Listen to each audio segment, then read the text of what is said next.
Assalamualaikum warahmatullahi wabarakatuh.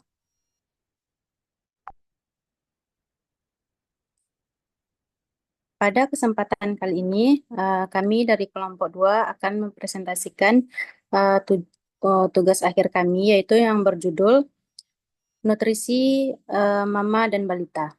Kami berharap melalui presentasi ini, kita dapat berbagi pengetahuan dan mendiskusikan topik ini secara lebih mendalam. Sebelum memulai, izinkan kami memperkenalkan anggota kelompok kami. Yang pertama yaitu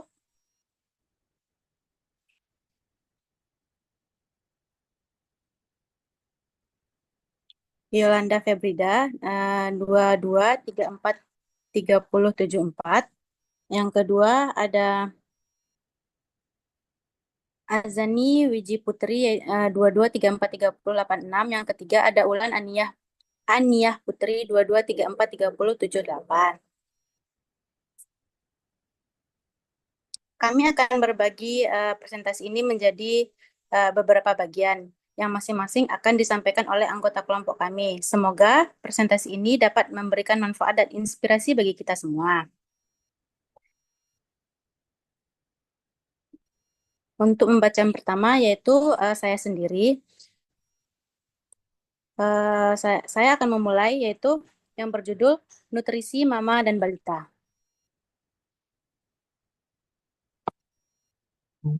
Gizi yang baik merupakan salah satu faktor penting dalam menunjang kesehatan ibu hamil dan balita.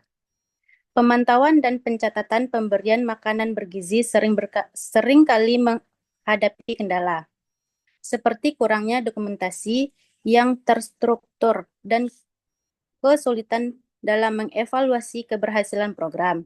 Oleh karena itu, penelitian ini bertujuan untuk merancang dan mengembangkan sebuah aplikasi yang berfungsi mencatat informasi terkait program makanan bergizi yang diberikan kepada ibu hamil dan balita. Aplikasi ini dirancang untuk mendukung petugas kesehatan, kader posyandu, dan keluarga dalam mencatat jenis makanan, jadwal pemberian, serta status gizi ibu hamil dan balita secara terorganisir. Fitur utama aplikasi mencakup input data, penerima manfaat, rekomendasi makanan bergizi, pengingat jadwal pemberian makanan, serta laporan yang dapat dievaluasi secara berkala. Selanjutnya ada diagram arsitektur. Yang pertama yaitu UI atau JPEG, JPEG Compose, View Model, Repository, Room Database. Gambar tersebut menunjukkan diagram arsitektur aplikasi berbasis Android menggunakan MVVM, model View Model, dengan komponen utama yang terintegrasi dengan JPEG Compose dan ROM Database. Berikut penjelasannya. Yang pertama yaitu ada UI JPEG Compose. Komponen ini bertanggung jawab untuk menampilkan antarmuka pengguna. Jetpack Compose digunakan sebagai framework modern untuk membangun UI yang lebih deklaratif dan efisien. UI berkomunikasi dengan view model untuk mendapatkan data atau melakukan tindakan tertentu berdasarkan interaksi pengguna view model. Selanjutnya, saya akan memberikan materi ini kepada Putri. Kepada Putri, layar dan waktunya dipersilahkan. Selanjutnya ada view model. View model ini merupakan komponen yang bertindak sebagai penghubung antar UI dan repository. Kemudian view model bertugas untuk menyimpan dan mengelola data aplikasi sehingga data tetap bertahan meskipun terjadi perubahan konfigurasi seperti rotasi layar. View model mengakses repository untuk mengambil data atau menyimpan data ke database. Yang ketiga ada repository. Repository merupakan lapisan yang mengelola data aplikasi, kemudian bertindak sebagai sumber data tunggal atau single source of truth yang mengabstraksi akses ke berbagai sumber data seperti database lokal atau room atau API jaringan. Kemudian repository bertugas memastikan bahwa view model tidak langsung berinteraksi dengan database atau sumber data lainnya, melainkan melalui repositori. Yang keempat ada room database atau DAO. Room sendiri merupakan library Jetpack untuk mengelola database SQLite dengan cara yang lebih efisien dan aman. Eh, Data set object merupakan antarmuka di dalam room yang menyediakan metode untuk mengakses database seperti query, insert, update, dan atau delete. Kemudian alur kerjanya, UI meminta database ke view model, lalu view model meneruskan permintaan data ke repository. Kemudian repository mengambil data dari room database melalui DAO dan mengembalikannya ke view model. Lalu view model mengelola data tersebut dan mengirimkannya kembali ke UI untuk ditampilkan. Dengan arsitektur ini, aplikasi menjadi lebih modular, terorganisir, dan mudah dikelola, serta memisahkan logika bisnis dari logika UI.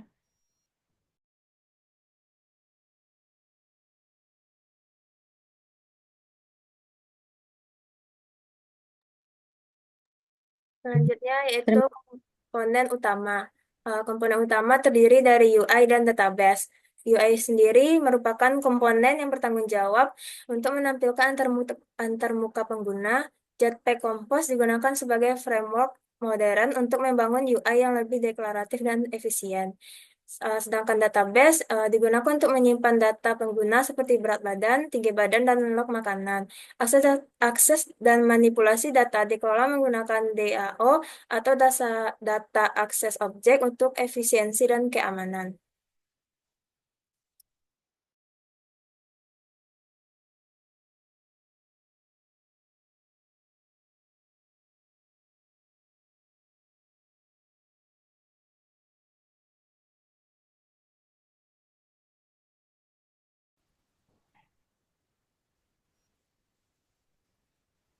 Selanjutnya yaitu kita akan melihat program yang telah kami selesaikan yang akan dijelaskan oleh Ulan. Kepada Ulan kami persilahkan.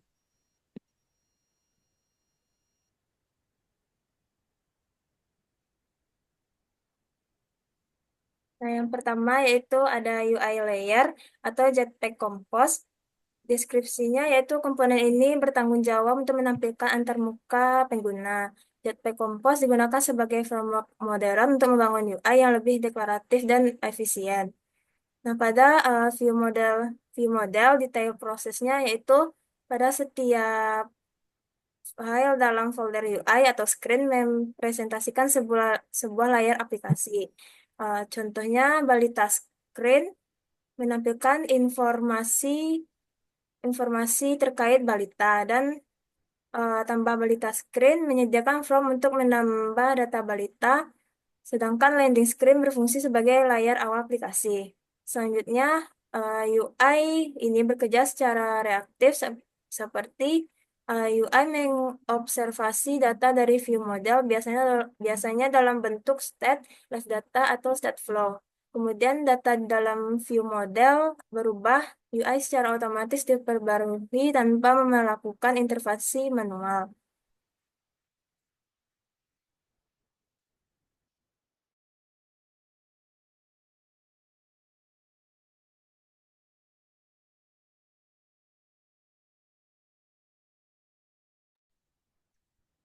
Selanjutnya ada view model layer. View model layer ini merupakan komponen yang bertindak sebagai penghubung antara UI dan repository. Kemudian view model ini bertugas untuk menyimpan data dan mengelola data aplikasi sehingga data tersebut bertahan meskipun terjadi perubahan konfigurasi seperti rotasi layar. Kemudian view model mengakses repository untuk mengambil data atau menyimpan data ke database. Model ini dapat mengakses repository untuk mengambil data atau menyimpan data menggunakan live data atau state flow untuk memberikan data kepada UI secara reaktif. Prosesnya, view model dapat memanfaatkan repository untuk mengambil data atau menyimpan data, yang kemudian data itu dikembalikan dari repositori, kemudian diolah view model sebelum diberikan ke UI. Lalu view model ini bersifat life cycle aware, yang artinya ia tetap bertahan ketika terjadi rotasi layar sehingga dapat mencegah kehilangan data. Alur view model tersebut yang pertama ada event dari UI yang ketika pengguna menekan tombol tambah balita, kemudian event dikirimkan ke view model melalui fungsi seperti add balita. Kemudian mengolah data. View model memvalidasi data balita sebelum menyimpannya. Yang selanjutnya ada view model meminta data ke repositori. View model memanggil fungsi add balita di repositori untuk menyimpan data ke database. Lalu view model memberikan data ke UI. Setelah data berhasil ditambahkan, view model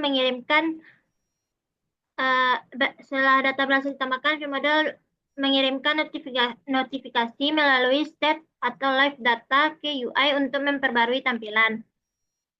Selanjutnya ada repository layer. Repository layer merupakan lapisan yang mengabstraksi akses data. Lapisan ini menjembatani antara view model dan sumber data atau database room. Kemudian repositori bertugas untuk memastikan bahwa view model tidak langsung berinteraksi dengan database atau sumber data lain, melainkan melalui repositori. Kemudian room database DAO data prosesnya yaitu file seperti file balita repositori dan ibu hamil repositori yang bertanggung jawab atas operasi terkait entitas tertentu. Contohnya seperti balita repositori yang menangani data yang berkaitan dengan balita. Kemudian ada repositori yang memanfaatkan DAO untuk melakukan operasi database seperti query atau insert. Alurnya, view model memanggil balita repository.get all balita untuk mengambil datanya. Kemudian repository memanggil balita dao.get all balita dari room database untuk mendapatkan data balita. Lalu data dikembalikan ke view model dan akhirnya ke UI.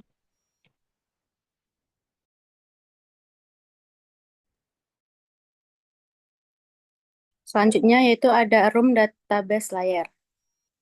Deskripsinya yaitu room adalah library JPEG untuk mengelola database SQLite dengan secara lebih efisien dan aman. Data access object adalah antarmuka di dalam room yang menyediakan metode untuk mengakses database seperti query, insert, update, atau delete. Komponen penting yaitu ada entitas, mempresentasikan tabel dalam database, contohnya balita dan ibu hamil. DAO atau Data Access Object berisi metode untuk operasi database seperti add insert, add update, dan add query. Selanjutnya ada database. File add database KT yang mengatur konfigurasi database. Detail proses DAO seperti balita DAO dan ibu hamil DAO digunakan dalam repositori untuk mengakses database.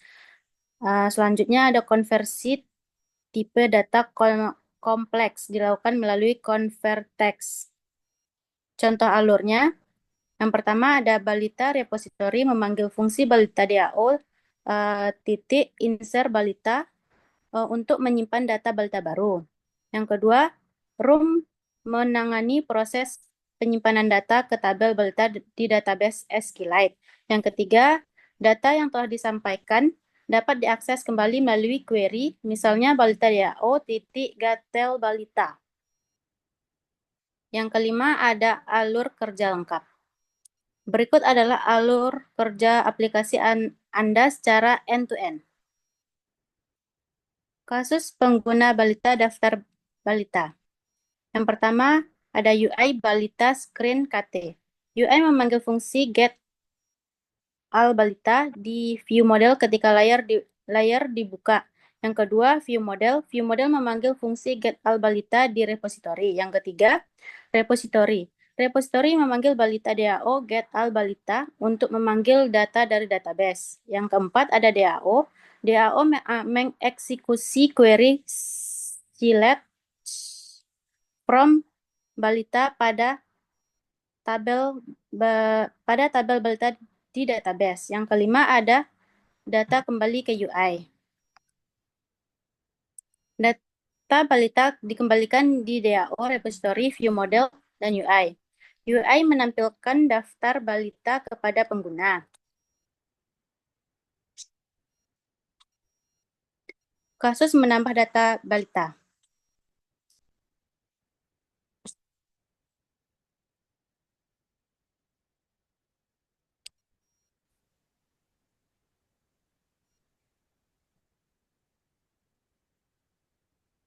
Selanjutnya, penjelasannya akan dilanjutkan kepada Ulan. Kepada Ulan kami persilakan. Selanjutnya, pada aplikasi ini terdapat tambah data ibu hamil. Di sini kita bisa mengisikan nomor KTP, nama lengkap, tanggal lahir, usia, usia kehamilan, berat badan, tinggi badan, lingkar lengan atas, kadar hemoglobin, dan alamat.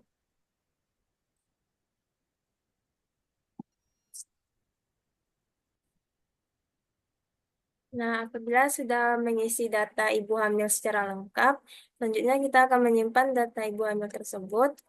Dan di sini terlihat data yang sudah kita buat. Selanjutnya, kita akan catat harian dari ibu hamil. Di sini ada pencatatan untuk Ibu Sani.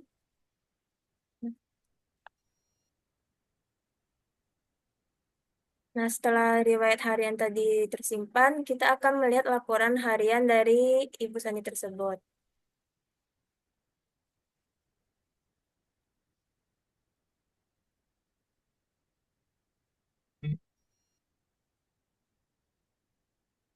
Nah, di sini terlihat laporan harian untuk Ibu Sani, yaitu kartu kontrol konsumsi ibu hamil dan pencatatan kondisi kesehatan harian ibu hamil. Di sini tertera dengan nama Ibu Sani, usia kehamilan yaitu usia ibu tersebut 26 tahun dan usia kehamilan 7 bulan. Alamatnya di Padang. Sini terdapat kolom hari tanggal, pemberian MT hari dan keterangan pemberian MT serta kondisi kesehatan. Sini pada tanggal 5 bulan Januari 2025 pemberian hari ke-8 keterangannya habis dan kondisi kesehatan ibu tersebut sehat. Selanjutnya, jika kita ingin membuat laporan bulanan, di sini bisa dibuat riwayat bulanan dan laporan bulanan terlebih dahulu. Nah, di sini terdapat pemantauan bulanan untuk Ibu Sani, pemantauan ke misalnya pemantauan ke-6 dengan berat badan 65.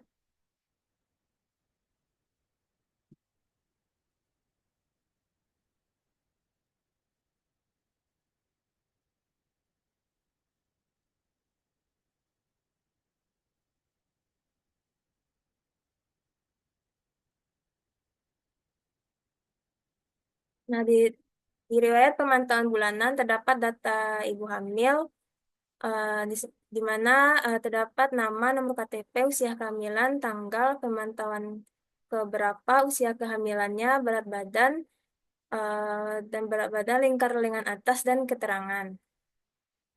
Jika kita melihat laporan bulanan, tampilannya akan seperti ini. Pemantauan berat badan ibu hamil dan usia kehamilannya.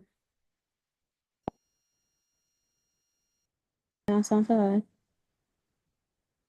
Nah, selanjutnya kita akan melihat pencatatan harian untuk balita. Di sini saya sudah membuat datanya dengan nama balita tersebut, Sinta, anak dari Ibu Santi. Di sini catatan hariannya,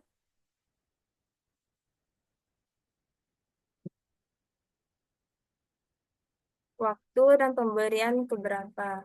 Soalnya waktunya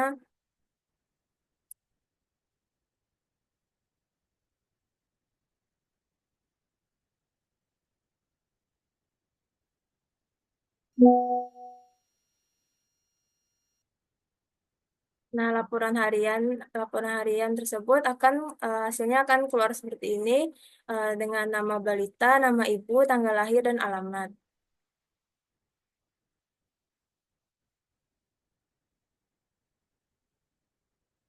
Lah, Baiklah, sekian penjelasan dari saya. Saya serahkan ke moderator. baik, demikian presentasi dari kelompok kami. Kami berharap apa yang telah kami sampaikan dapat memberikan manfaat dan wawasan baru untuk kita semua. Jika ada hal yang kurang jelas, kami terbuka untuk menerima pertanyaan. Terima kasih atas perhatian Bapak dan teman-teman sekalian. Assalamualaikum warahmatullahi wabarakatuh.